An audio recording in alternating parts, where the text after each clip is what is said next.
অনেকেই বলে যে ভাই অনেক গুনাহ করে ফেলছি, জিনার গুনাহ, মিথ্যা কথা বলার গুনাহ, হারাম সম্পর্কের গুনাহ, অনেক গুনাহ করে ফেলছি। সো এগুলোকে আল্লাহ পাক রব্বুল আলামিন মাফ করবে কিনা?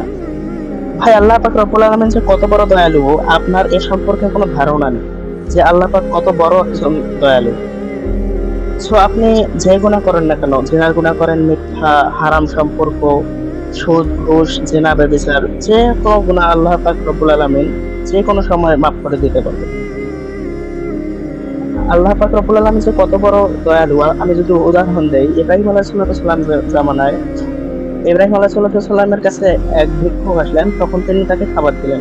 খাবার দেওয়ার পরে ইব্রাহিম আলাইহিস সালামকে ভিক্ষুক বললেন যে, "আমি তো আল্লাহকে বিশ্বাস করি না, আল্লাহর উপর ঈমান আনি নাই।" তখন ইব্রাহিম আলাইহিস সালাম রাগে খাবার নিয়ে নিছেন। তো ভিক্ষুক চলে যাইতে ধরছিল, আল্লাহ পাক ওহী নাযিল করলেন যে, "ইব্রাহিম, সে আমার উপর ঈমান আনে নাই, বিশ্বাস করে নাই, সেটা আমার ও তার মধ্যকার একটা বিষয়। সো তুমি তাকে রুটি দিয়ে, খাবার দিয়ে আবার ফিরায় নিলে কেন? যাও তুমি তাকে খাবার দিয়ে দাও।" তিনি আবার খাবার ফিরায় দিলেন। তো আমার কথা হচ্ছে যে আল্লাহ পাক রব্বুল আলামিন যদি দয়ালু না হতেন, তিনি কিন্তু কাফের মুশরিক বেঈমানদের না খাওয়ায় রাখতেন। কারণ তারা তো ইসলাম মানে না। আর কিয়ামতের দিন তো আল্লাহ পাক রব্বুল আলামিনের ইসলাম ছাড়া আল্লাহ পাক রব্বুল আলামিন আর কোন ধর্ম গ্রহণযোগ্য করবে না। সো একজন কাফের, একজন মুশরিক যে আল্লাহকে মানে না, নবীকে মানে না, তাকেও কিন্তু আল্লাহ পাক ৩ বেলা খাওয়ায়। তাকেও কিন্তু আল্লাহ পাক দুনিয়ার মধ্যে বাঁচিয়ে রাখছে। সো আল্লাহ পাক তাহলে কতটা দয়ালু আপনি একটু ভাবেন। আপনি আল্লাহর নাফরমানি করেন, নামাজ পড়েন না, যাকাত দেন না, রোজা রাখেন না, অনেক অনেক কলা কৌশলে আপনি রোজাকে ত্যাগ করেন।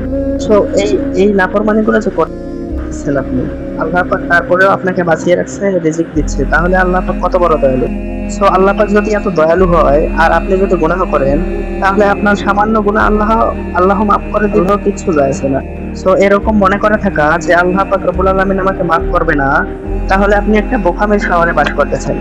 সো রবের উপর তাওয়াক্কুল, ভরসা করেন, তওবা করে ফিরে যান যে আল্লাহ পাক রব্বুল আলামিন আমাকে মাফ করবেন, নেক্সট টাইমে এই গুনাহগুলো আর হবে না। ইনশাআল্লাহ আল্লাহ পাক রব্বুল আলামিন